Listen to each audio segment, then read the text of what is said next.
Thompson here to talk about what he is doing to help us with the beach bed situation and how he's changing the state law, but I guess he is not. Do we know if he's coming tonight or not? I did not hear otherwise. He was supposed to. Yeah. You want to go over that now, Jim? Sure. Yeah. All right. Councilman McCracken and Councilman Carvelli have been working with our assemblyman to get the language cleared up for our veterans on the beach. And Into that can't hear you. oh, sorry. I don't know. Is it working?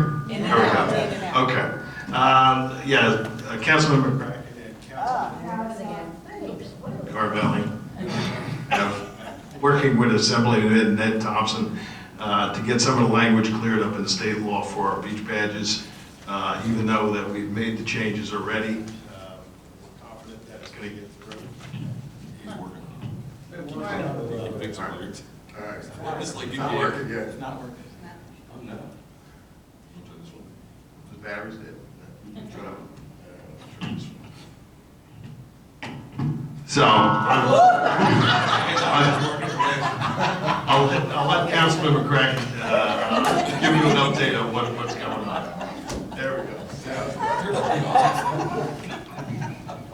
So for those of you who follow what's going on in municipal government, and I know that many of you certainly attend or watch these meetings do, there was a misunderstanding about what municipal governments in the state of New Jersey are and are not allowed to do regarding granting complimentary beach access to veterans, disabled veterans, Gold Star families, and active duty military personnel. The council voted unanimously in a bipartisan fashion to pass an ordinance this year that we felt, based upon the advice that we received, was consistent with state law. And we were very concerned about being in compliance with state law after all the lawsuits this municipality has incurred over the past several years regarding our beach, which has cost the municipality hundreds of thousands of dollars. Certainly we want those days to end, and based on the advice that we received, passed an ordinance that we felt was the right ordinance. Certainly there was no ill intent at all for any group to be in compliance with the state law to avoid any further lawsuits. So since that initial ordinance has passed and some more information has been learned over the summer, we believe that we have gotten all of that straightened out to recognize those who certainly deserve to be recognized. But over an abundance of caution, Councilman Carvelli and I have been working with our local elected state officials, particularly Assemblyman Ned Thompson. And I have a draft of a bill here that the Assemblyman is going to gather co-sponsors for and introduce on a statewide level to further clarify for all municipalities throughout the state of New Jersey what they can and cannot do legally in accordance with state law on a local level. So this ordinance, if passed, and it's not an ordinance, this bill, if passed by the legislature and signed by the governor, clarifies very clearly that persons who served in any of the armed forces of the United States and who were discharged or released therefore under condition other than dishonorable have the ability by the municipality to be granted free beach access. It also clarifies that the municipalities have an option to allow children between the ages of 12 and 17 to receive a reduced fee beach badge as well, which is something that, as you know, we talked about in the beginning, but we were advised that we were unable to do. So we are being very proactive in getting this situation resolved, not only here on a local level, but on a statewide level, so that no municipality moving forward in the state of New Jersey is faced with a situation where multiple attorneys are misinterpreting the statute differently. So we feel that this is the most proactive way to handle this situation. We're certainly thankful for the people in our community who are concerned about this issue, who brought it our attention, and we're doing everything we can to make sure there's no confusion about this issue any further. Thank you. Thank you, Councilman McCracken. Does the rest of the council have any questions? The only thing I want to say is that the ordinance really is much better than what's already, the legislation's already much better than what's in effect right now. And I'm sure the Assemblyman is not going to have any trouble getting co-sponsors, especially from anyone whose district includes shore towns.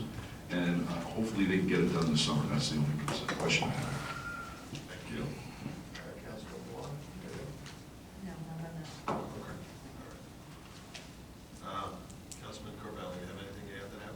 Nope, Jim, Councilman McCracken has it covered. Thank you. The next thing on our workshop agenda is the abandoned and vacant property ordinance. April, can you go over that for us? Sure, this is an ordinance that's presented to you to review and see if you'd like to add it to tonight's agenda or a future agenda for introduction. It would basically establish parameters to create an abandoned and vacant property list and registration process. So properties that are vacant and abandoned would have to, there's a process where they're inspected by code enforcement, they're deemed to be vacant or abandoned, they go on this registration list, there is a fee to be on the list, and there are rules that are set that they have to abide by to upkeep the property. If they don't upkeep the property, there are substantial fines that are presented to them. There's the option to have DPW clean the property and put a lien, or there's another option to have an outside vendor clean the property and then put the lien on it. And then ultimately, if there are continuous violations and they're not paying off on the lien, the town could foreclose on the properties. So this is just another mechanism that we can put on our books if code enforcement ever had the need to use it. Thank you. I know in the past we've had a few that fell into that category. Does anybody have any comments on this ordinance? So I guess my first question would be, how is this a problem right now in town? I know we had an ordinance 2 meetings ago about a resolution for a property that I guess was in disrepair, but do we have any sense of how many properties are out there that would fall under this classification? We don't have a number right now. There was a property in the past that would have benefited from having this ordinance that's been resolved now. There are a few occasions where we do have to send DPW to clean a property and then we put a lien on the property to get reimbursed for those costs. But this takes it a step further. If it's a continuous problem like this one property we had several years ago that stayed vacant for several years and the owners weren't maintaining it or even acknowledging it was there. So it's just an option to have if we ever need it. Councilman McCracken, you have anything on this ordinance? Yeah, I know this is just a workshop discussion, and it's not being used tonight, but I feel just on first read that our residents deserve this. No one in town deserves to be next to an unkept property that was infested with birds and rats and snakes and rodents and other things. And if we can do this to protect our citizens, who take pride in their properties and maintain their property, well, I think it's going to work out better for everybody. Councilman Bowman? Council President? So basically, procedure as it is now currently is more of a reactive one. If we see a property, if somebody reports it, then we move and then we have to worry about it. So what we're talking about is something that's more proactive. My one question would be, who's responsible for registering with the town and what happens when they don't?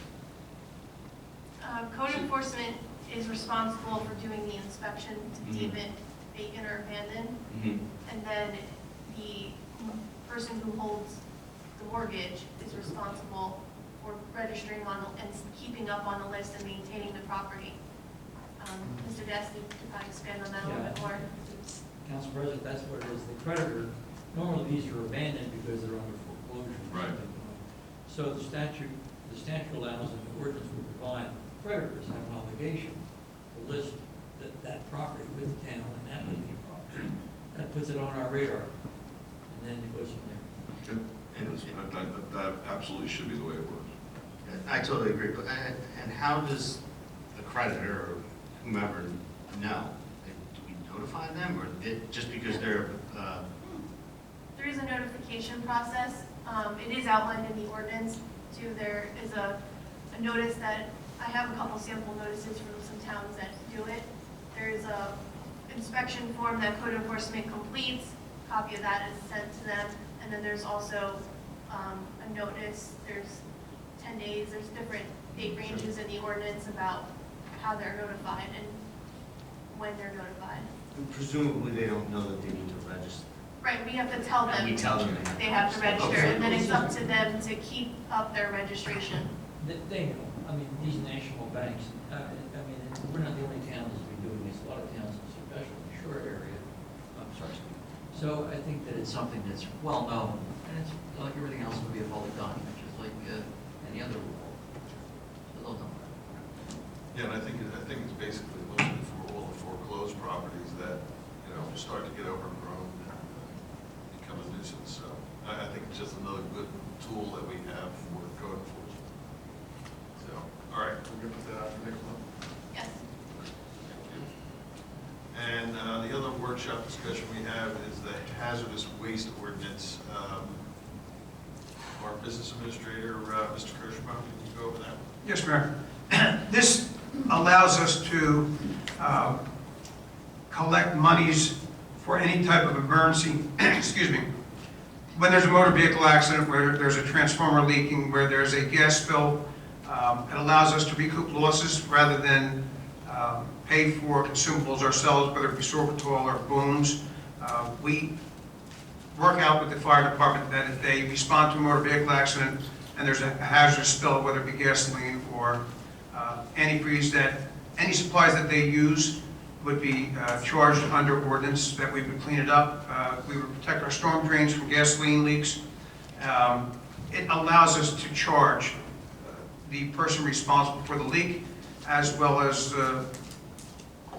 then turning over the expenses to their insurance company. So it's another mechanism for us to have expendables out there that we're just not paying for the borough, but we're being reimbursed to make sure that we have an administration fee, as well as recoup the loss of anything that we utilize to protect the town against any hazardous materials in the roadway, in the waterways.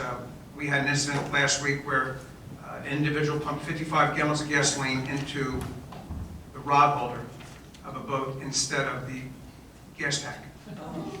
The bilge pump kicked on. Thank God there was no fire. The gasoline settled and pumped 55 gallons of fuel within the marina. We immediately responded. We boomed it off. We had our Neptune Township and Monmouth County Hazmat respond, but we had to boom it off with all our emergency responders. We had time there for all of our equipment. This gives us a mechanism to recoup our losses and to bill for that type of spill. Several towns utilize it.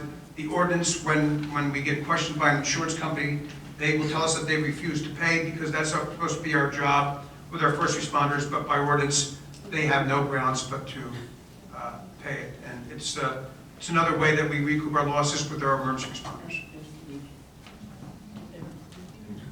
Any questions on that ordinance? Is there a water leak? It's leaking, yeah, it's right there. It's pouring out, so it's leaking. Is that leaking now? Yes, right now it's leaking. We are going to be starting roof repair shortly, so.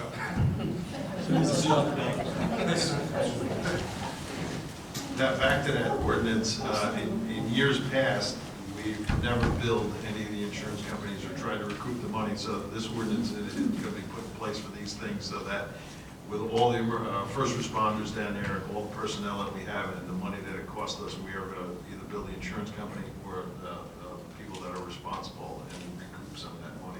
So I really think I'm happy to put this ordinance in place. Anybody else? Yeah, the only comment that I had on the draft was that I know in some of the ordinance, we had taken the fees out of the ordinance and put it in so that it could be changed by resolution. And you have a list of fees, like any speedy drive, that. And Well, that's a good point, Councilman. What we can do is put an extra bit provision in saying any future changes will be by resolution. But leave these here. Sure. That's a good point. That way you have to republish every time you're changing it for $5 or something.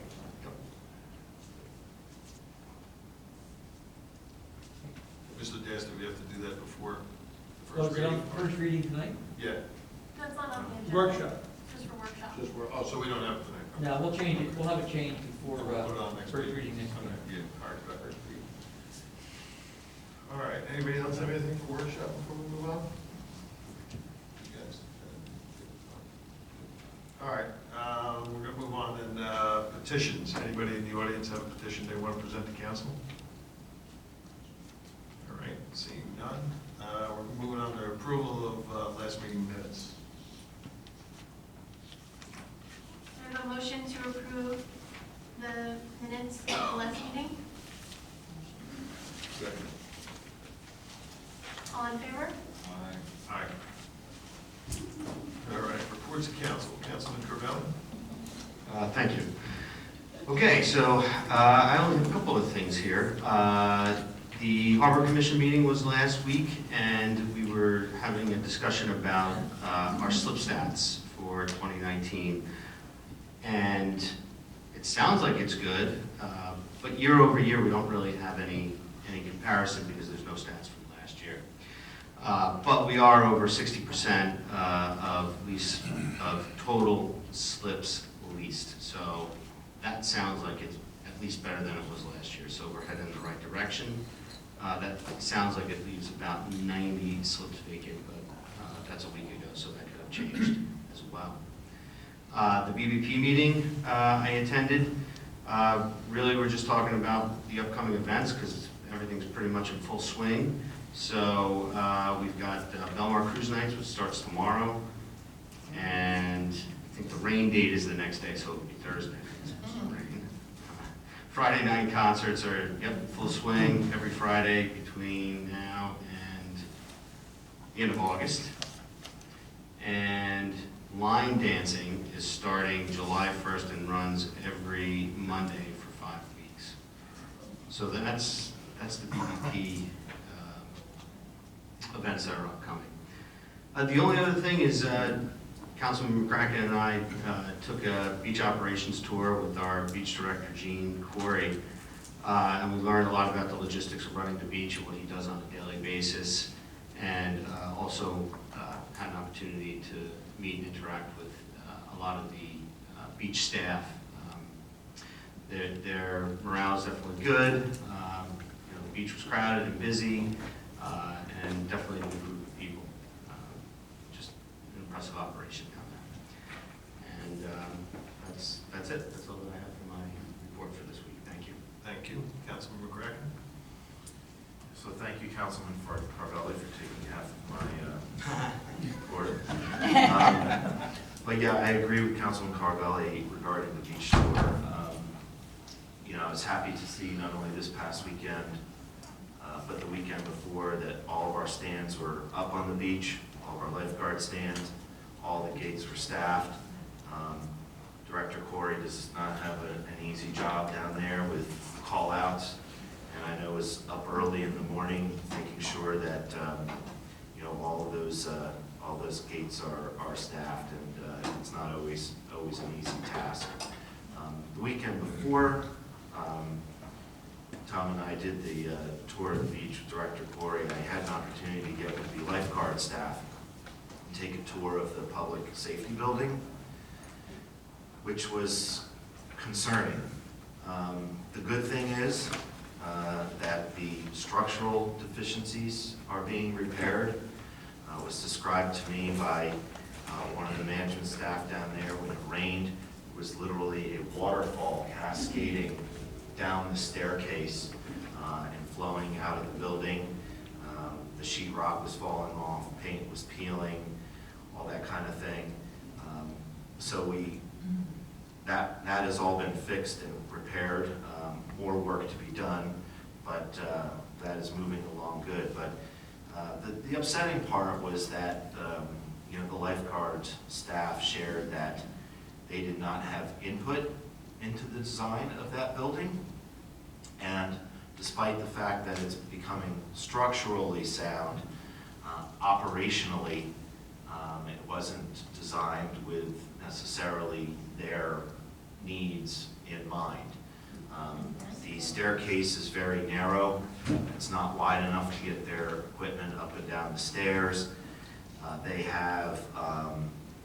are unable to store their equipment that is motorized or gas powered inside the building because no provisions were made for that. There's a shortage of locker space and different things, and although they're using it for the area that they need to, they're using it as much as they can for the uses that they're able to use it for, office space and things. They shared to me that if they had been involved with the design of it, that building would have been very different. So I think we need to, as a council, really take that advice in mind. Any project that we do, as much as the architects and engineers and all have their best vision in mind, the real success of any operation in this municipality is getting the people involved who are actually using the space. So I think we all need to keep that in mind moving forward. BBP had a pirate walk this past weekend. Councilman Carvelli and Mayor Walsifer and I had an opportunity to walk down to that, and that brought some people in town, and there were shows, and it was that was the first time I had experienced something like that. So it was a new experience for me. But, yeah, thanks again to the BBP for everything that you do to promote Belmar and bring healthy family activities to the municipality. Thank you. Councilwoman Wong. Yes, thank you, Mayor. We have not had an ADA meeting. We have one coming up this Thursday. Parks and Recreation is coming. And for the Parks and Recreation, actually, you see it in that, Teresa Pringle and I are going to be going around to our parks, taking pictures and seeing what needs to be improved. DPW will help us on some of these renovations. We're a little concerned about, for instance, the skate park. We don't want anybody, certainly anybody, to get hurt, but we understand that there may be a bolt or a nut somewhere. Sorry. And that's a nut and a bolt. I think I'm loud enough.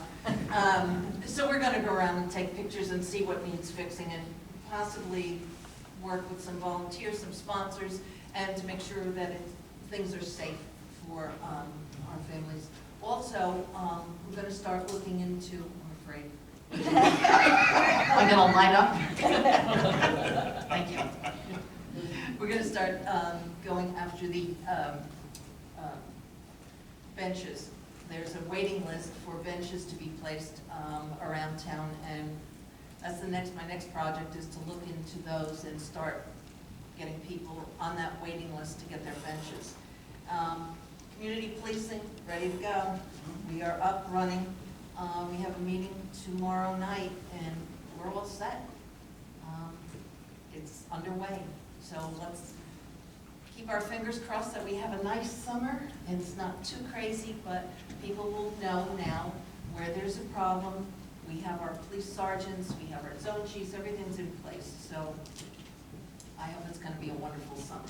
Thank you. Thank Thank you. Council President Brennan.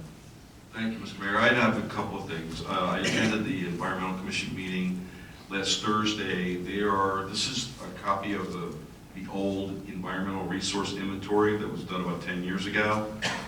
They're in the process of updating it. This one was done with money for a professional environmental firm called EnviroTactics.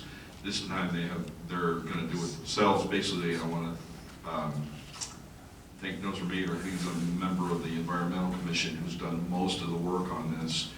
And I also want to thank DPW Director Campbell, because one of the last things they needed, most of the information is going to change. It has to do with what happened after Sandy, during Sandy, and the things that were done afterwards, including flood mitigation work, things like that.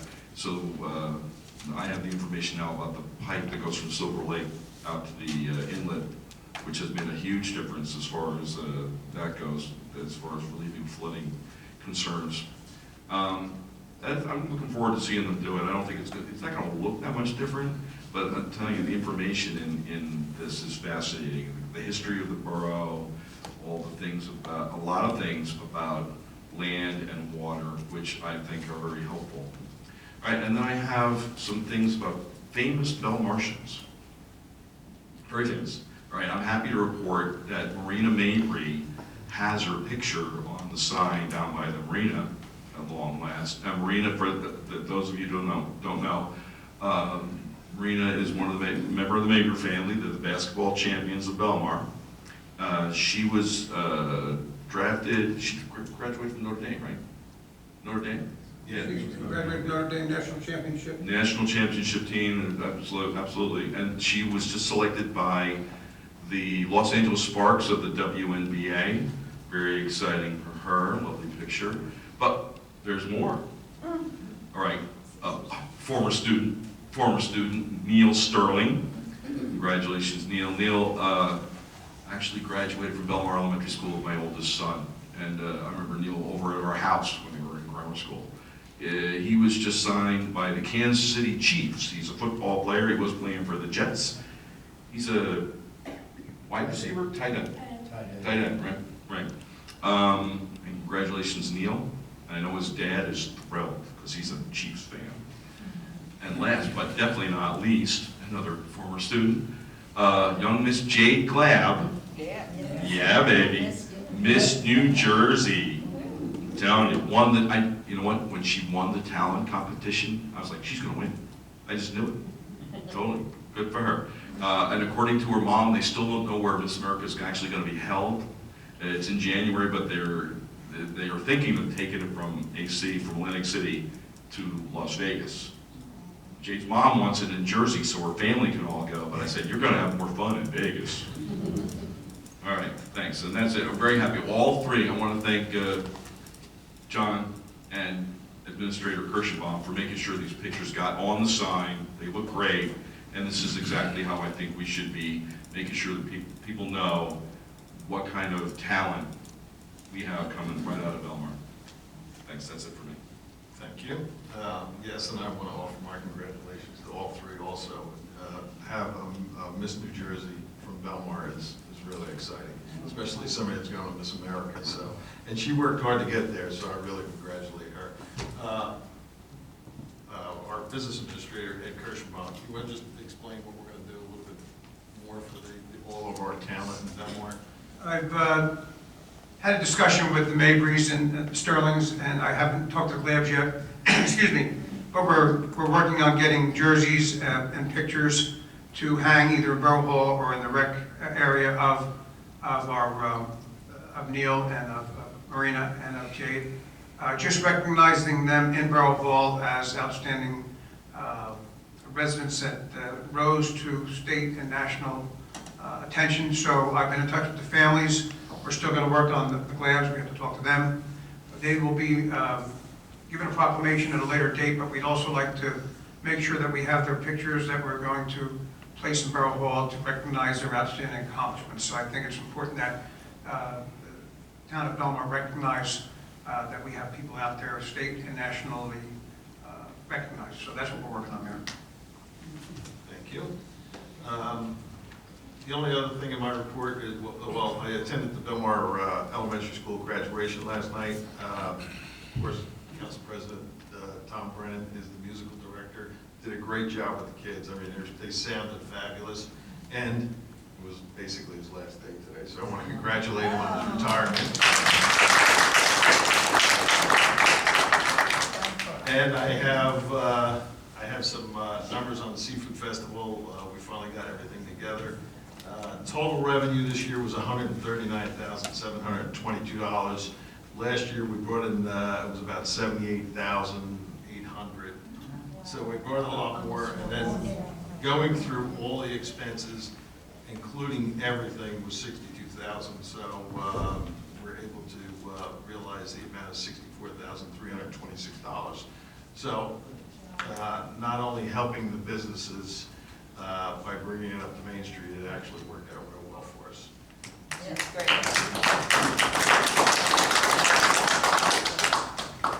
And that concludes my report. So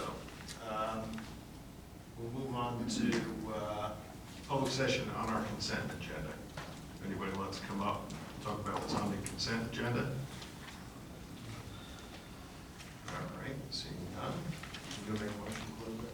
Yes, a motion to close the public session? All in favor? Aye. All right. Okay, I am going to recuse myself from the first portion of the consent agenda because as a professional musician, I have a business relationship with some of the licensed establishments in the borough, and I want to avoid any appearance of conflict. All right. In April, you're going to remove 2019-28, right? We can't vote on that. No, you Let's just can. go to the state. We're voting on consent to the state. No, voting good. Right. And then we just have one little change. Yeah, I have, 140. a concern on the resolution.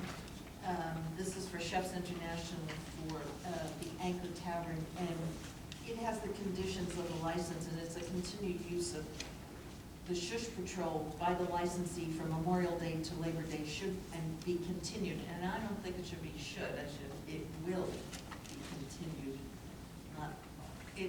That's a part I have. And I was gonna ask Tom, even though you recused yourself, about amplification. In a small area, okay, do you have to have amplification in a small area, you know?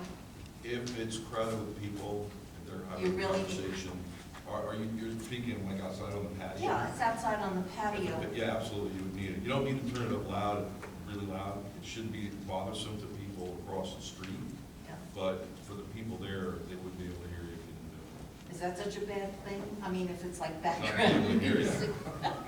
Well, last No, I'm thinking year, about the the people across the street, you know. planning board had allowed them to go to 11, and we changed it last year Yeah, to make sure it's I 10, think the time. to coincide with our ordinance. Yeah. So so the police department isn't here today, but I don't think we have a problem with it. Last year, plus we made it 10. Okay. That's it, just a question. That's it. And I guess I sort of have a comment on the shush patrol as well. Like, there's like no defined, like, how many shush patrol, how long do they get out there, how are they managed, things like that. Like, who defines all that? Is that through just the police department? Yeah, the chief of police makes Is the that, determination. okay, because in this resolution, it just says should, and there's nothing in there that details what that means. Well, It seems very ambiguous to me. shame the chief isn't here, but it seems to me you leave that, that's a discretionary thing for the chief to determine in terms of manpower and hours. So I don't see an issue with Well, the shush patrol is the employees of the bar going out and keeping. I think the wording is in there only because like on Monday or Tuesday night, where you really don't need it because it's closing down right after dinner. Sure. Where the weekends, you would need them a little bit more. So I think that's why the wording is, instead of, it doesn't list 7 days a week or just weekends or anything like that. So I think it's determined by what the chief deems necessary. And do they report to the chief on being out there? Like, do we know that they're actually putting them out there? Well, I guess you'll know if they're not. I mean, No, not necessarily. Nah. Well, Yeah. the chief's not here to answer that question, so Sure. I'm not the right person to tell you. I'll follow up with the chief to make sure that, what type of operations being run out there to satisfy the neighborhoods and make sure that things are running properly. Mr. Desti, we could put it through tonight, and then if we need an amendment on it, just bring it back. Yeah, just amend, adopt it this evening with that minor change. Okay. That's all. Good. So we're changing should to shall? Yep. Shall to will, Shall. whatever it was. Shall or will, yep. Can I So have we a, need a motion to adopt as amended. can I have a motion to adopt consent agenda 1 as amended? Can I have a second? Second. Councilman Luan? Yes. Mayor Walsifer? Yes. Councilman McCracken? Yes. Councilman Carvelli? Yes.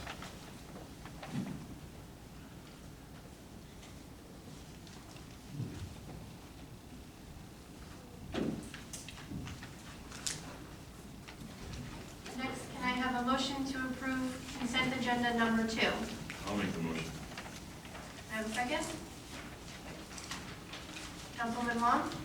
Councilman Brennan? Yes. Mayor Walsifer? Yes. Councilman McCracken? Yes. Councilman Carvelli? Yes. Okay, next are ordinances. Ordinance 2019-20 was reviewed by the planning board last night, so we do not have their response memorandum yet. So we're going to ask for a motion to carry this public hearing to the next meeting, which is July 16th. I'll make the motion. Councilman Luan? Councilman Brennan? Yes. Mayor Walsifer? Yes. Councilman McCracken? Yes. Councilman Carvelli? Yes. Next is the second reading and public hearing on ordinance 2019-23. This is for the creation of handicap parking spaces. Would anyone from the public like to speak on this ordinance?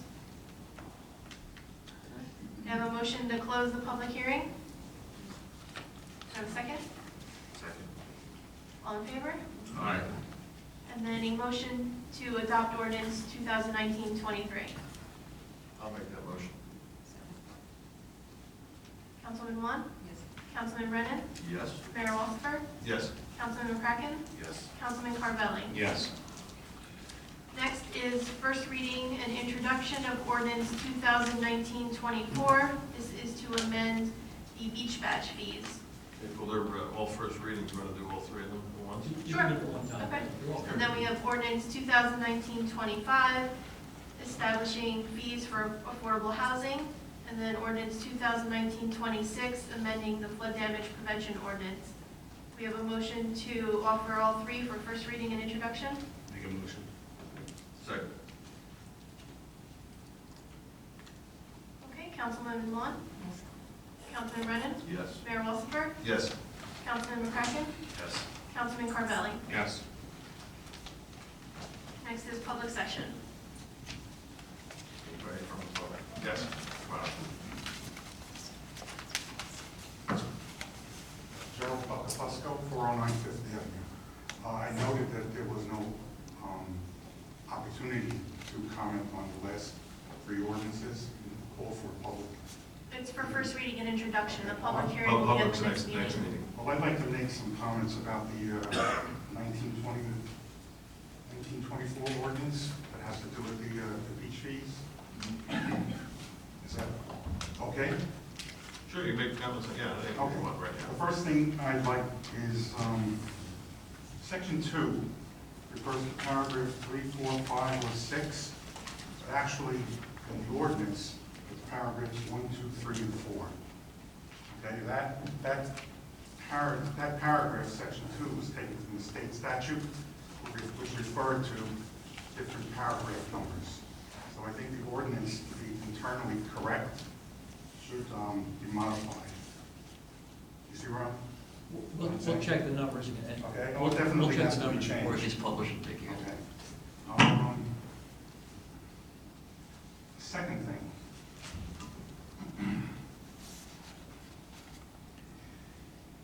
Paragraph E3, which refers to the veterans, who have been on duty or are disabled. In the state statute, it refers to, and I'll read it here, It says, "The Adjutant General of the New Jersey Department of the Military and Veteran Affairs shall promulgate rules and regulations pertaining to veteran eligibility under this paragraph." I don't see a reference to that in our ordinance, and I was wondering if the council or the attorney actually did look at the regulations. If not, I have a copy of the regulations from the Adjutant General, and if you'd like to see it, I have copies for you. You can hand it over to our attorney, he'll take a look at it. Do you have an extra? Make sure it's in there. I have enough for the council. All right.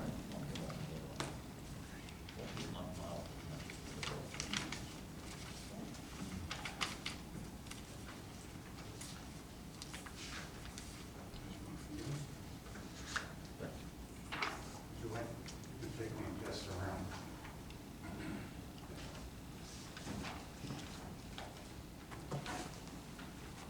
The reason why I bring this up is because I think it's significant that section 1.3, it actually is entitled acceptable forms of verification. And I know at the last meeting there was some, after a comment was made, there was some issue as to what would be appropriate verification for a disabled veteran to qualify under the ordinance. And this regulation sets forth four different acceptable forms of verification. Now, I think the ordinance already covers number one, which is the Department of Defense Form 214, and the state driver's license with veteran status designation. But the ordinance is not specific as to the other verifications. In fact, the ordinance says, which is consistent with the state statute, a state driver's license or identification card indicating that the holder is a veteran of the armed forces of the United States or a Gold Star family member. I think in light of the specificity that has been given by the Adjutant General, we should include paragraphs 3 and 4, U.S. Department of Veterans Affairs identification card and/or a state, county, and/or local government issued verification card. I mean, since it's part of the regulation, which refers to the statute specifically, I don't see what the damage is in including that in the ordinance. I could just ask our beach director real quick, do you accept all these here? We've already done that. Yeah. Okay. We'll add it into the ordinance, because I think we already do that. Okay. The other thing I noted from the state statute is there's a paragraph C, which refers to the municipality that provides no fees or reduced fees, according to the paragraphs, that you shall track in a manner deemed appropriate by the governing body of the municipality the number of persons who qualify under the provisions of those paragraphs. I don't see that verbiage in our ordinance, and it says shall. I think it's in there. No, it's not. Okay? So I think that should be added. And then, obviously, you have the job of figuring out how you're going to track that. We already do Oh, they that. did that, yeah. Okay. Mr. Corey has it all, has a form. There's a way that we do it when the identification is issued and a badge is given to the veteran. So Okay, we've but already, I just think that since it's already in the state ordinance, I don't know why it wasn't included. We're copying everything else in the state ordinance into the state statute into the ordinance, why that paragraph was left out. But I think that should be included. And something which I think Councilman McCracken might have been referring to, and this is just a thing that I observed, is that the statute that pertains to veterans, the paragraph in the state statute and in our ordinance does not refer to free access for spouses and children. Okay, and I think that that's something that, you talked at the last meeting about talking to our legislators about changing that. I think that absolutely should be changed to be consistent with the paragraph that refers to active military personnel. Because the way it's written right now, only the veteran, the disabled veteran gets onto the beach. So I would encourage people to either contact their legislators and request that be changed. Okay, that's in draft form, so we can take a look at that. All right, Thank you for coming up, we want to get this You guys right. invest in Napoleon. Some of us don't have papers. Okay, anyone else? Yes, Trina.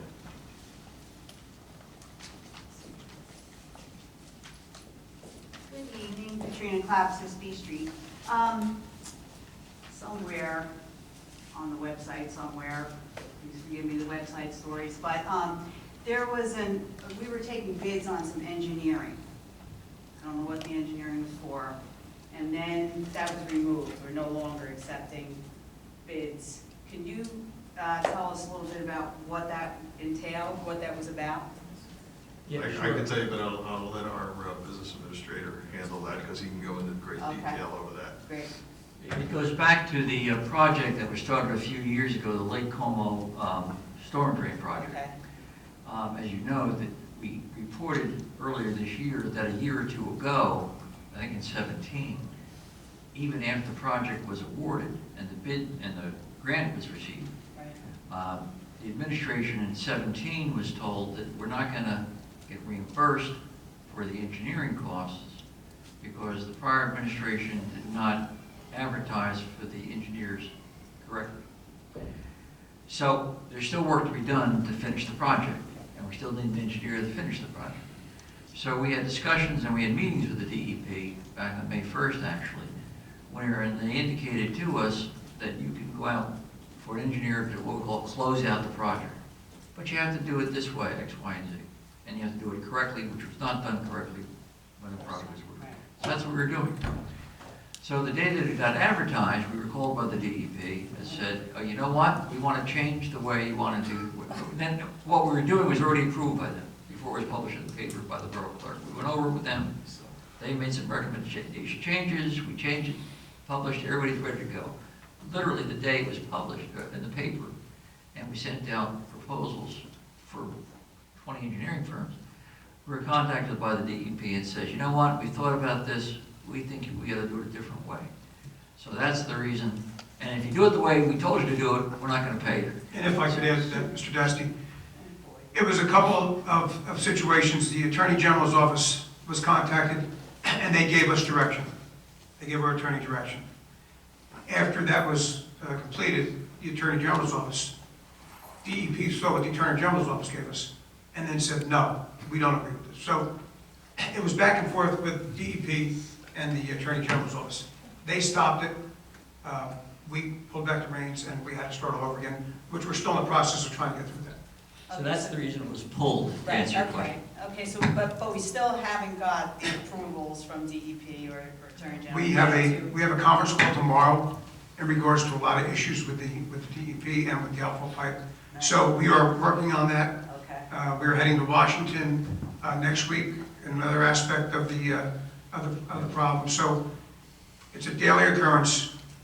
We're trying to do things the right way based on what the DEP wants, what the Attorney General's office wants, based on what happened in the past. Okay. So we are cautiously moving forward at their direction. Okay, great. Thank you. Thanks for your. Thank you. Linda?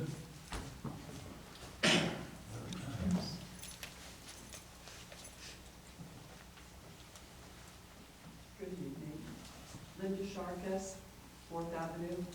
I'm very excited about the community policing coming on board.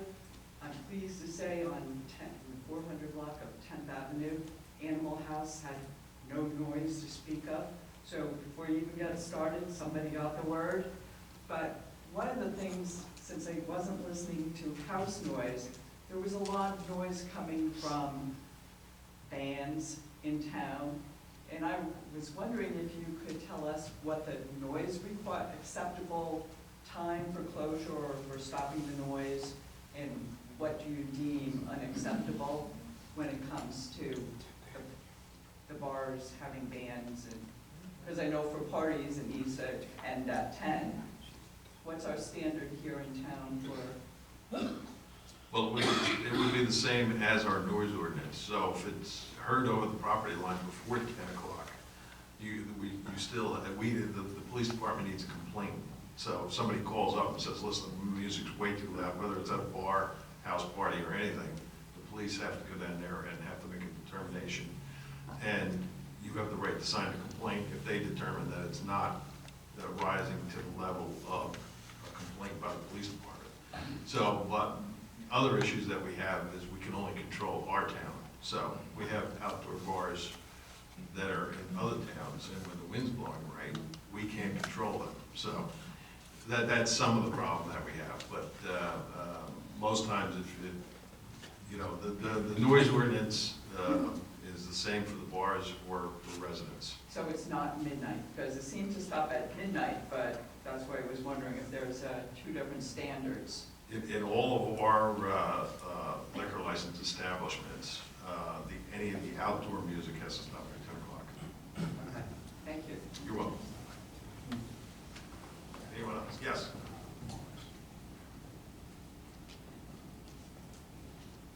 Mark Pfeiffer, 319 Fifth Avenue. This is about the ADA, and on Fifth Avenue at B Street. That one corner is not ADA compliant at all. And the town's done such a great job making them compliant, but it's also like a trip hazard. And there's a little bit of a drain pipe there, so I'm not sure if there's a physical reason why we've not addressed that. And it's where the little triangle park is. I'm sorry, Fifth Avenue and what? It's the southeast corner, Okay. B Street That's what I thought. and Fifth Avenue. The other thing is, Fifth Avenue gets a lot of traffic. Main Street Bridge ends at Fifth Avenue. People are racing to get to the beach, then they're racing to get home. About 3 years ago, we had a temporary stop sign at Fifth Avenue and C Street. And that lasted about 3 weeks until it got run over and destroyed. So I'm just wondering, is there any chance of getting stop signs on Fifth Avenue and C Street? So we have them on B Street, we have them on D, and everybody who goes by there knows that. So they're racing by, and we've had quite a bit of turnover in homes on Fifth Avenue, so we have a lot more kids there. Not to mention grandkids coming down. So if we could look into that. Okay. All right. Thank you. Thank you. Anyone else? Yes, Kyle.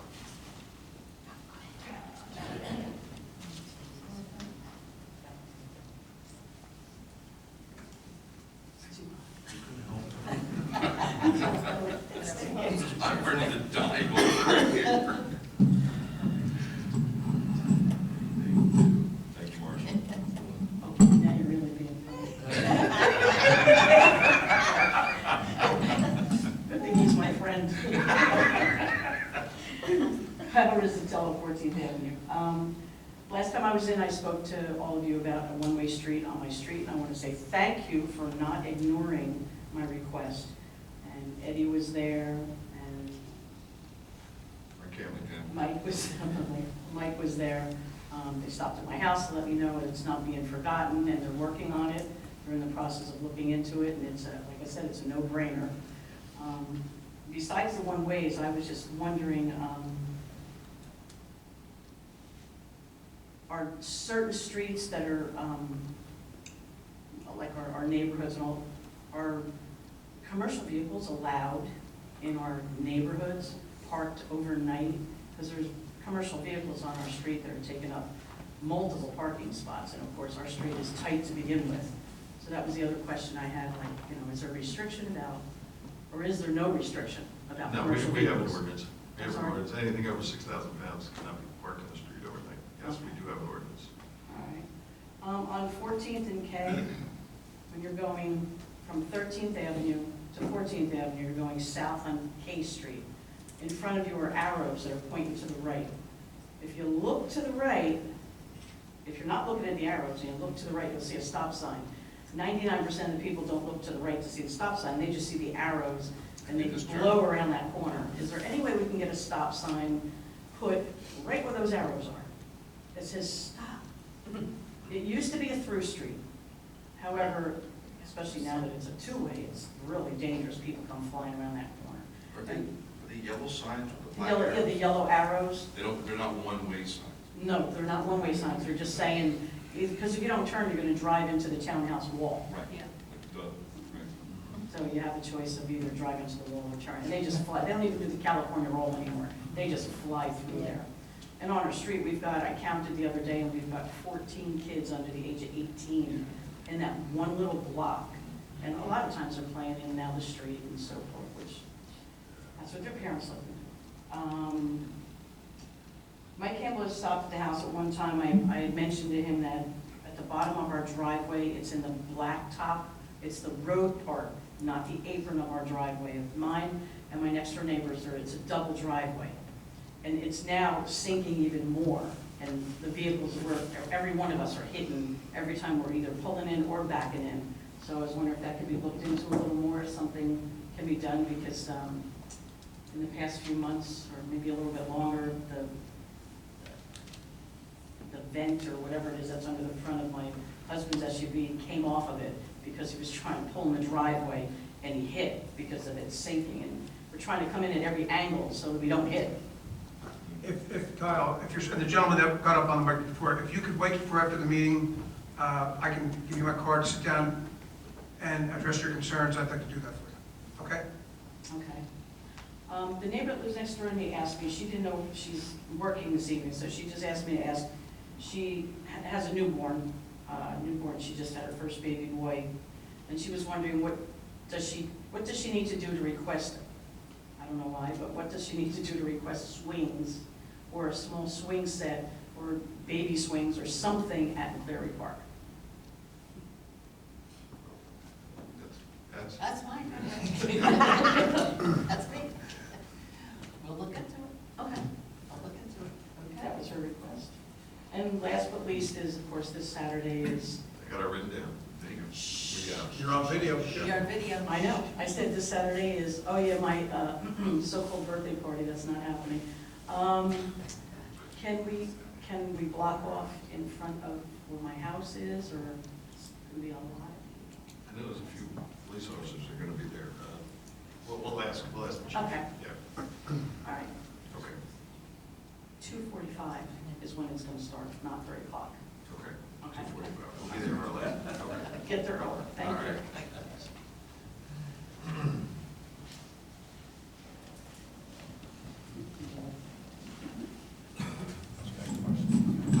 Hi, Maria Rontamuro, 1246 Pine Tree Way. I just wanted to thank you very much for reversing the ordinance for not allowing all veterans to access the beach free.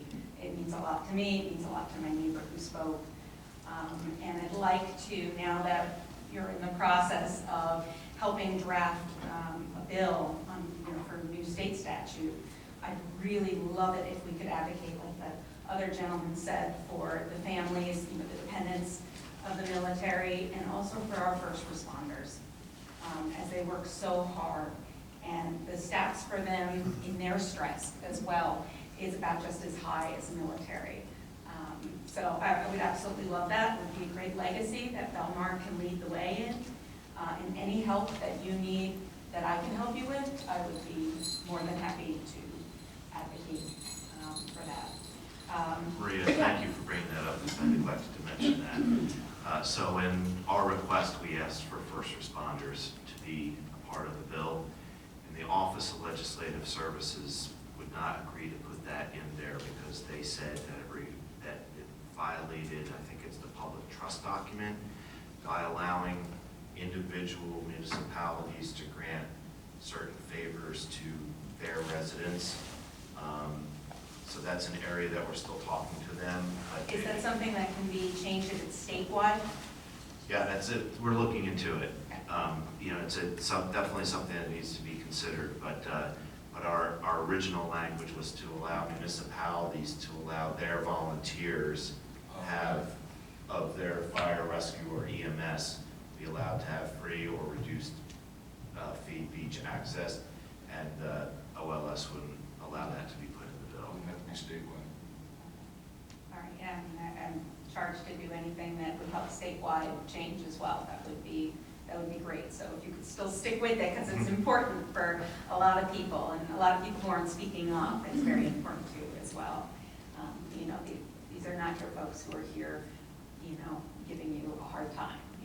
They're the ones doing the jobs while we're talking. Also, I wanted to ask, I saw something on ordinance, I guess it's 35, chapter 35, about the flood damage prevention. Is that for flood mitigation? Because I was wondering what our plan was for flood mitigation on Route 35 in K Street. Because, I mean, the trajectory for flooding and the impact for the next 30 years in Belmar is scary. Right. We're working on that now, our flood mitigation. We're working with the county as well as the CRS. We have a meeting set for August. We're trying to get our number down from 6, but we're pursuing that. We have a meeting on Thursday with our engineer and our planner in regards to our flood plan and our flood plan mitigation. So we're working on that. Wonderful, yeah, the sooner the better on the flooding, yeah. The ordinance that we voted on is more for people who are doing rebuilding or building. It has specifications for how high, what the flood zone and the minimum height and all that. The same kind of things we heard about at that presentation. And I want to let you know I brought that up with the mayor and the business administrator. We're going to have Krista come and give that presentation at some point, probably right at the end of the summer, so that we can all get a look at what you and I both saw, because I think it's something everybody really needs to be aware of. Absolutely fabulous, thank you. Thank you. Yes.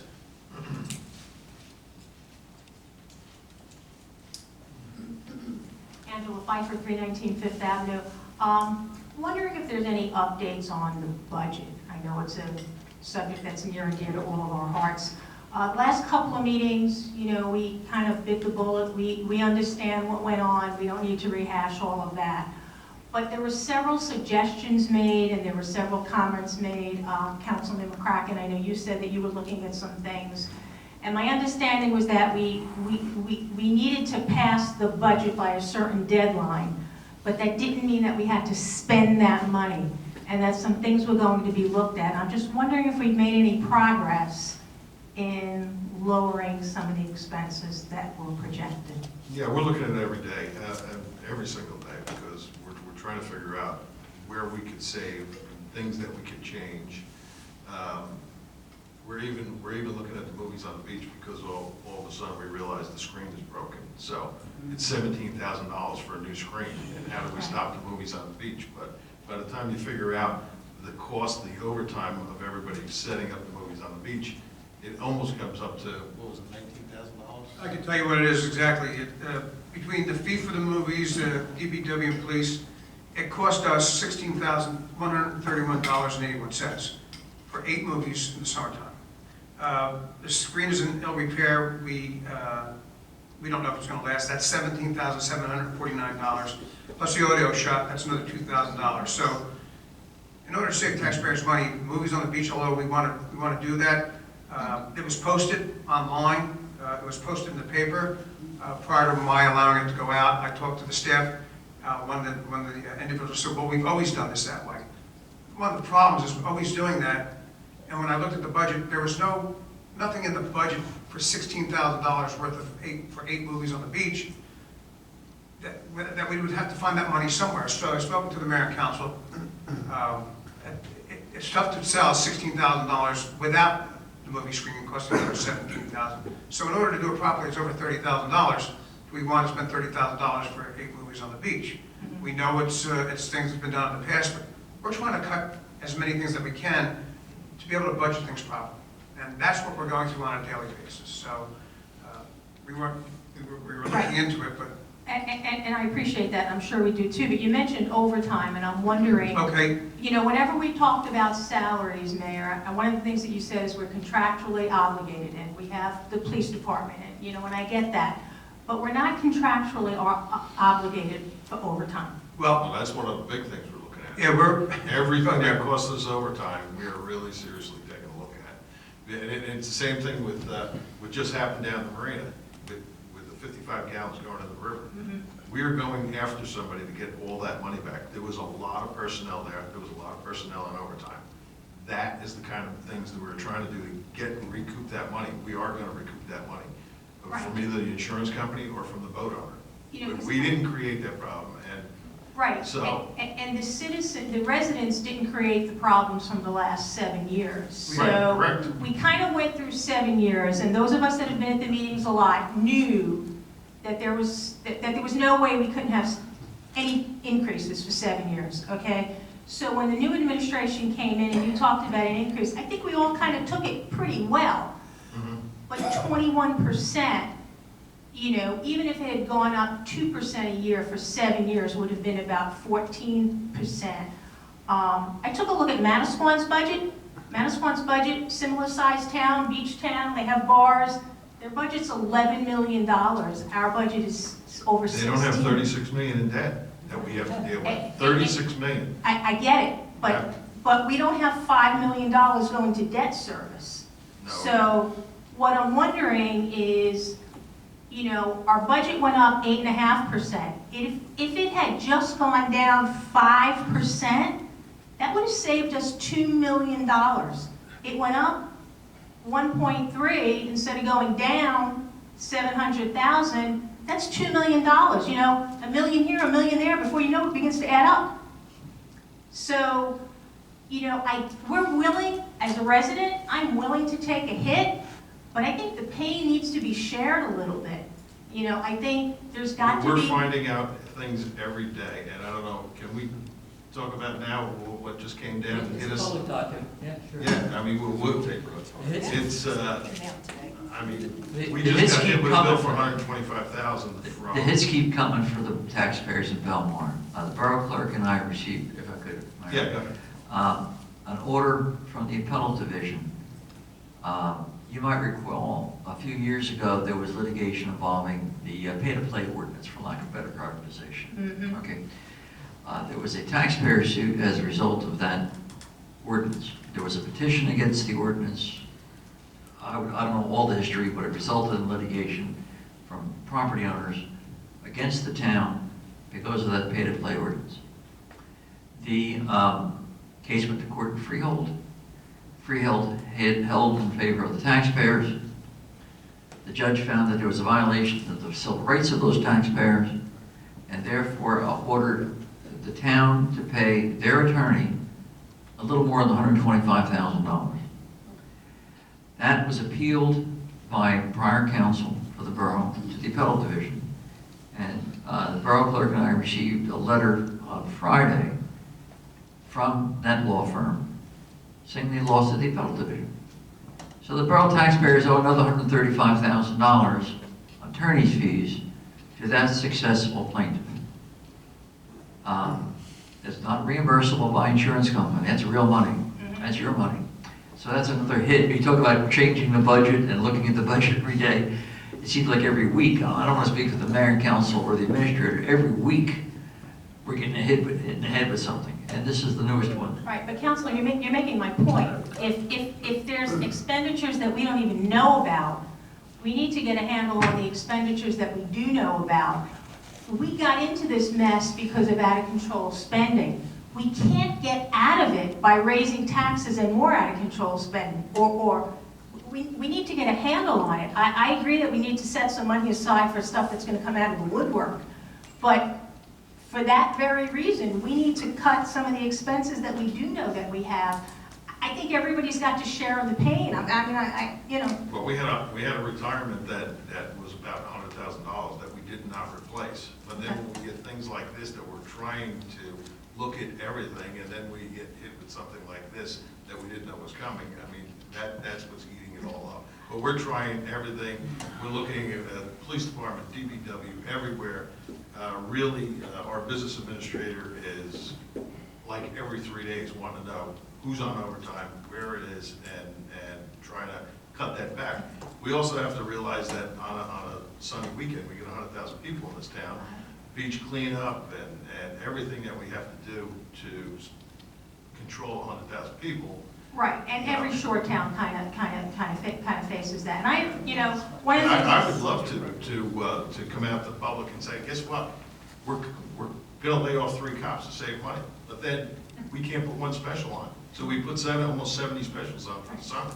So we can't, if if we did that, and Right. people had to wait 25, 30 minutes for a police officer. But our situation is not unique, whether it's, Seagirt or Manasquan or Seaside Heights or Point Pleasant, all the shore towns are kind of dealing. So I have to believe the mayors talk to each other, and there's got to be some ways, to figure this out. And one of the things that you did, Mayor, which I thought was great, was you said, I'm not going to kick the can down the road anymore. And as a taxpayer, as a resident, I appreciate that. I appreciate that we're taking this on, but I just don't want it to get complacent and say, okay, we passed that 21% increase, No. because there's more stuff. I think this might just be the tip of the iceberg. There could be more stuff. Well, there could be more stuff coming. It is definitely the tip of the iceberg. I can tell you that I am so despised by the department heads because I question them every day on any overtime issues. Listen, I'm telling you right now, I'm a Belmar guy, we're Belmar. I have a lot of friends in this town. My job is to make sure that we do cut our spending. I look at everything, every overtime, everything that's being, nobody can buy anything unless we allow it to happen. At the end of the day, the problem is this town, I reported on McCleary Park tonight in regards to a grant that was never followed through on, which I'll have a report once we close that out. But at the end of the day, we are just in such, our infrastructure, they never had a capital budget here. You feel the air in here now? Guess what, we have air conditioning now because we had no heat and air conditioning for years. They threw a Band-Aid on it. We had no capital budget, no infrastructure, no way to make sure that we would continue as a town. We feel your pain. This mayor and council, if they could, would do anything they can. They didn't want to raise taxes here. We were dealt this, and I know you're hard, and we can't kick the can down the road, but I give the council's word and my word. I check every single day of what overtime. We cut every event from Memorial Day to Labor Day because they were paying overtime, but everybody was getting a free ride. It was there for, I don't know what purpose it was there for. We have enough to showcase in this town. We don't need events to close the town down. We had a meeting today with the Belmar 5. We want volunteers. We're not going to pay overtime to support that situation. We're looking at the St. Patrick's Day Parade. We're looking at that. We're looking at everything that comes in this town to cut costs. They called me Darth Vader today because I'm just questioning all their overtime. Well, but unfortunately, somebody has to play that role. And I relish it didn't exist for 7 years. Right. And my concern is the longer we let it go, and I know you're not letting it go, and I appreciate that. And again, as a taxpayer, I'm willing to pay my fair share. But, it's a tough hit, and again, the pain needs to be spread, I think, a little bit. The pain is spread. Do you know that the department heads in this town never knew what their budget was? Never knew what their budget was, never knew what they could spend. There was no capital budget. They never knew what they had. So they never knew every year if they were over budget or under budget. They were told what they could spend. This is the sad reality of what we're facing. I face this every day. I want this. Listen, I relish this. I want to make sure we fix it. The mayor wants to fix it. So we are working our best not to kick the can down the road, to make the cuts. We go from a staff of 75 people to 472 people to man the beach. When there's rain out there, we send everybody home. We don't want to pay people if we're not making money on the beach. There's certain things that we do every single day to make sure the taxpayers are covered. We're doing that. I know you're tired of hearing it. We're here 6 months, but we're working on it. We're not kicking the can down the road any further. No, Can I just a couple of things to think about since this administration has taken over. First week in January, they were told that the $500,000 and change that they've already paid to the prior engineer, that they expect to get reimbursed. DEP says you're not getting that back. It's already spent. You're not getting it back. We now owe about, not quite $300,000 in attorney's fees from the 2 lawsuits. That doesn't count the $450 an hour you're paying the 2 law firms that lost the case for you. That money's gone too. We've been ordered by the Superior Court to replenish the money that was taken, that was FEMA money. The federal government was reimbursing us for the damages to the boardwalk and the pavilion. That wasn't used for that purpose. It was used to balance your budget so you'd have to pay taxes. But you know what? Now we got to print the money to put that money back. So it's a real problem. And that's what these people have been faced with. And it's not going to get resolved overnight. And that's all I can say to you. And it's a big hole. I agree. And again, you're making my case that we need to maybe cut in some other place. We can't tax our way out of this You're 100% situation. right. No, we can't. So, I think. I met with residents this week, and they told me I should bring up certain things. You know, the public safety building at 10th and Ocean, all that furniture down there, all donated furniture by contacts we had with Fortune 100, Fortune 500 companies that closed their buildings down, and we sent DPW to pick up desks, filing cabinets.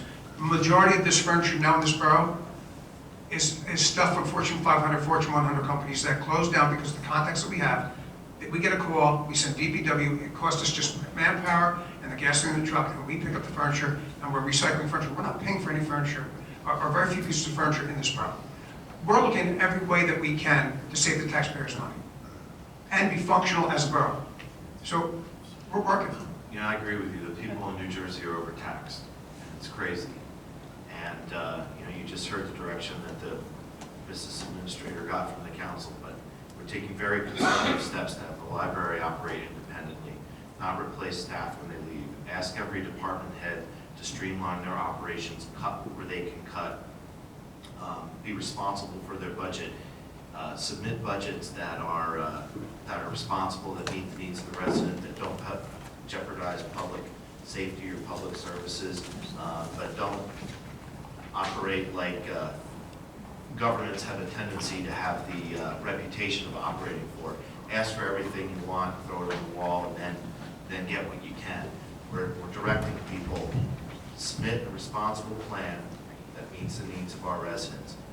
That includes staff, and that includes expenditures.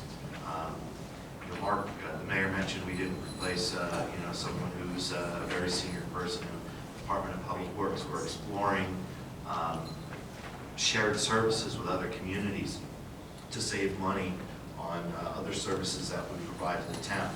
Doing all these things, we were faced with a situation where there was this huge deficit, and we were only here for 4 months. So I can assure you that, and you just heard from the business administrator himself, any out-of-control spending in this town has stopped. And we are not going to tax and spend our way out of any situation, because that doesn't do anybody the justice that they deserve for living in this town. And I appreciate that. And I think we know that you folks did inherit a bit of a mess. You know, perhaps maybe you can keep, you know, some of those things that you just shared, you know, maybe it'll make us feel a little bit better as we're writing out that check for our, you know, property taxes, which are now capped at $10,000 with our deduction, so we've even lost that. So, you know, we're taking a hit, you know, here in New Jersey, obviously. But I think if we know that at least there's some other thing, you know, there's got to be some compromise. And I think if we can see that, it will help and maybe kind of get us on the right, I mean, I think we are on the right track to kind of continue. Great. thanks for Thank you. us. Yes. Gerald Fusco, 409 Fifth Avenue.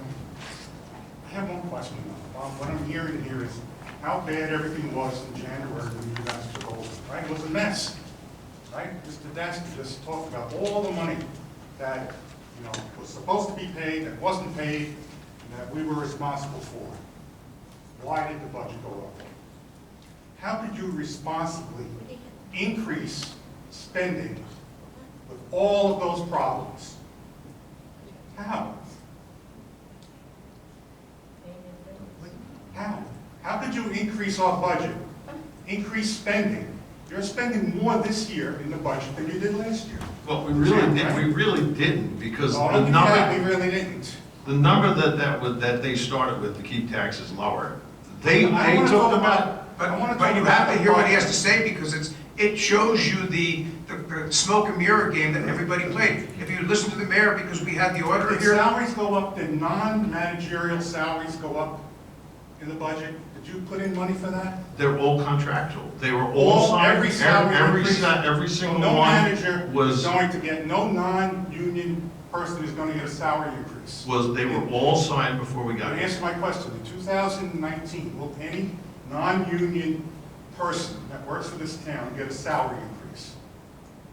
Not unless they were under contract. I'm saying if they're not under contract. We don't have anybody that's on the contract. Everybody has a Everyone's contract. on the contract? Everybody's on the The contract. business administrator's on the contract? Yes. A union contract? A union? No, not a union, I'm under contract, yes. Yeah, I'm talking about unionized contract. Well, if your question is, do the unionized contractors get a raise, is whatever the No, contract says. my question is, do the non-unionized contracts get a raise? I don't think any of them did. Will they? In 2019? 19, yes. No, because all the contracts are signed for 19. All of them. And there are raises built in to those contracts. Not for 19. So no non-union person will get a raise in 2019. No. Okay? I'm holding you to that. Okay? Thank you. Yes, Tom? Once again, I wasn't going to say anything tonight, this lady brought it up again. Let's beat this horse a little more. Now, okay, all contracts, ironclad contracts, can't be broken. You can break anything, but we just had an administration that broke every rule in North America in 7 years, right?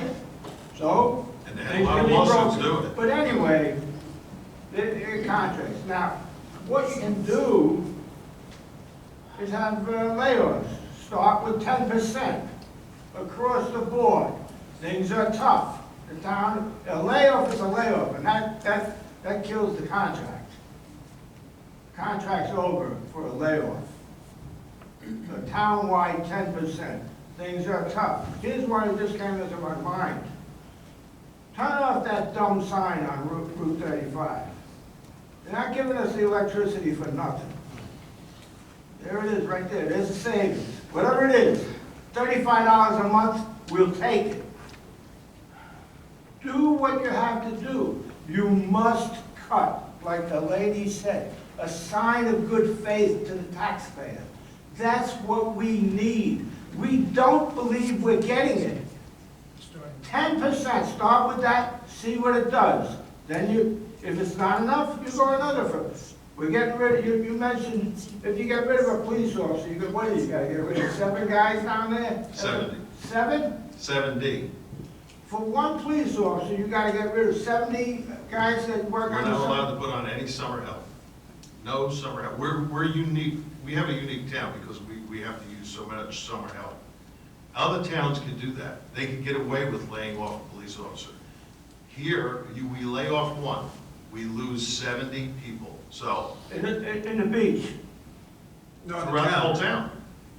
Throughout the whole town, we use special Well, twos in patrol. that would be 10% more or less, right? 10% of our police force? No. If you lay off one police officer, just one, and that means you have to lay off 70 people in all our departments? No, just in the police department. You We're cannot not use, allowed to use any police summer officers, help. do we? Excuse me? We don't have 70, do we? In the police department, we have 25 regular, and we have 70 summer help. So if you get rid of one regular police officer, you have to get rid of all the summer policemen? Yes, they cannot work. it happened in Manasquan in 1989, they laid off 3 police officers, they were not allowed to use special officers. The town went crazy. Okay, well, 3/4 of the people are already crazy anyway. Now, all right. Wait until the season is over and then do it. But do it. Okay. That's a suggestion. Move on that stupid sign. Can you do that? Okay, so I want to Can comment you on do the sign. that? The stupid sign down on 35 that blinks on and off all day and So, all night long. Wait, can we comment on the sign for a second? Okay, Because let's we talk are about now the sign. renting ads on the sign, okay? So we're going to make money on that. How much? Right now, we're locked in for 600 for this month. Guaranteed. So now we're making. 600 for this month, we're looking at about 2,000 for this month, for July. So these are the sorts of things We like, have the sign. what does that matter? You just told us, We have. All right, how long has the sign been there? Does anybody know? okay. 6 years. 6 years. Say 6 years. 6 years or so, that sounds about right. Okay, but So the- 6 years, we've been sucking up that electric bill. Yeah, but So okay. we got nothing. And now we're told. But now we're looking to leverage the assets that we have, okay? And that is, instead of cutting, we're looking to Make money. make money in ways that weren't thought of before. So now the town is in business. We're a business, is that it? Is that what you're saying? So you make money. I thought a borough or a township is supposed to be picking up the garbage and taking things, you know, doing things that have to do with the borough, with servicing the borough. I didn't think it was supposed to be a business. It's not a business. It's supposed to be doing shoveling snow and mowing the lawns, the municipal lawns and things like that. We're not supposed to be branching out. Yes, into but we all these need the other people things. that we have currently hired, right, to do all of that. I don't believe that we think we're overstaffed at this point. But if we find out that we are, measures That's will not be the taken. question, Councilman. The question is, we're in this pit and everything, and we have too many personnel now to continue. We are not making a real effort. All right, let me go on to the other thing. Get rid of all the events, all of them, St. Patrick's Day, San Gennaro, the Fish Festival, every single one of them. That will take care of the overtime for those events. Get rid of them. Cut, cut, cut. Okay, well, we'll end it there, and thank you. Put police officers on the beat. You'll save on gas. Do that. Over there at the, what do you call it, where you got the rent-a-cops, the marina, down to McClary Park. Take care of it, get rid of their buggies, the four-wheel deals they drive around. The kids can walk, at least that length. What is it, 3/4 of a mile from the end of McClary to the end of that little, you know, the marina there? Maybe 3/4. I don't even know if it's that far. Let the kids walk. All right, we have your point, and we're looking into it. We have your point. Let's move on it. Let's not just say we have our point and come up with all these things. Yeah, we got everything that we owe everybody. Okay, fine. Well, let's do something about it. Like the lady said, it's a sign of good faith to us. That's what we want. It's time. We're living in the past. Yes, Joe. I'm John Carvelli, 60616. I've only been in this town for 5 years. And the reason I moved to this town was because I wanted to be somewhere where there were things to do. And to cut everything right now is the worst thing you could possibly do. You have houses being built for millions of dollars for people who want to be here. They have a beach. They come, they want to have movies on the beach. They want to participate in the festivals that come here. You start cutting that away. Those people that are buying those $1 million houses that are going to pay your taxes are not going to come here anymore. And that, in counter to what anybody else thinks, I think it's a small price to pay to solve your problem that you've had for so many years.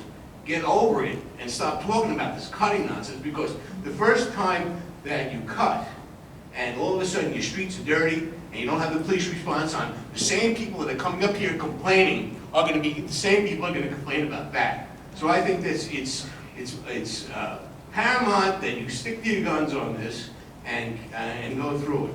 I'm sorry. Thank you very much. Thanks. Anyone else? Yes, Jim. Oh, she can go. Go ahead. Go ahead, Jim.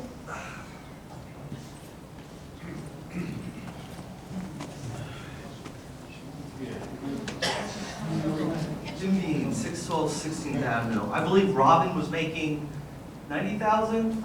Bill Young came in at 105. I voted against it, thought it was too much. Colleen, they bumped up to 125. Mr. Kirschenbaum, what's your salary? 130. So the budget right here that I got for 2019 that had you at 160, that's incorrect. 100 what? 60. You're getting, right here, administrative salaries, 85,000, and then From the beach utility, you're getting 77,000. That's right from the numbers from your account. I wish I was. Okay, well then, maybe the whole budget's wrong then. You know, if the numbers are wrong, or the numbers that were put out. Well, administration could not just mean me, administration could be other administrative staff. Well, So does it say me? 2018, Does it say it added me? up perfectly to Colleen's salary. So I just assumed that the two numbers would add up exactly to your salary. Well, you're assuming wrong. So who else's salary is in there? Well, I don't know, I'd have to ask CFO, but if it says does it say Kirschenbaum or does it say administration? It says administrative executive. Okay, so you know that there's a lot of people in the administrative staff, correct? No, that's actually under, there's another whole category for that. But if you're saying it's not your salary. I actually put my salaries. And you got a new car, correct? I do, Do you take it home? I do. Okay, just checking. The hazardous waste ordinance, that's to make people pay for emergency services. Why don't No. that they use, or? No, not at all. Talk to me, what is it? Hazardous material, if you have a motor vehicle collision Yes, and your car's leaking, yes, and we send our first responders out, and we use sorbitol or booms or anything like that, yes. it gives a mechanism for the borough to build the insurance companies for Reimburse the taxpayers for their emergency services ever used. Materials. material. Materials.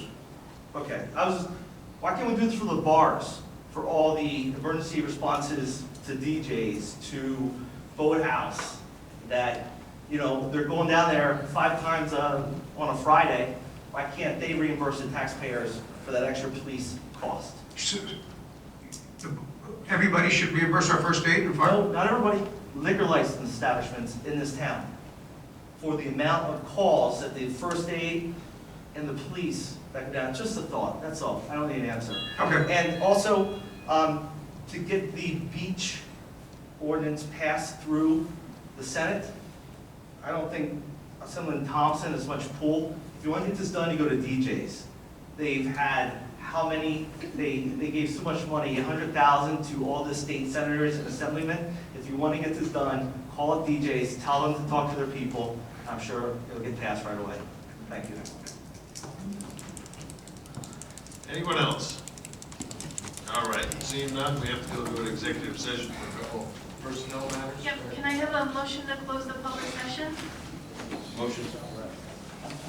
All in favor? Aye. Next, we have a resolution authorizing executive session, whereas Section 8 of the Open Public Meetings Act, Chapter 231, permits the exclusion of the public from a meeting in certain circumstances, and whereas there was adequate notice to the public of this meeting, and whereas the Borough Council is of the opinion that such circumstances presently exist, now therefore be it resolved by the Borough Council as follows: the public shall be excluded from discussion and action upon the hereinafter specified subject matter. The general nature of the subject matter to be discussed is pending litigation and personnel matters. Minutes will be kept of the closed session. It is anticipated at this time that the above subject matter will be made public when the need for confidentiality no longer exists, and this resolution shall take effect immediately. Do we have a motion to approve? I'll make that motion. All in favor? Aye. There'll be no action when we come back. It's just a couple personnel matters. Thank you all for coming out tonight.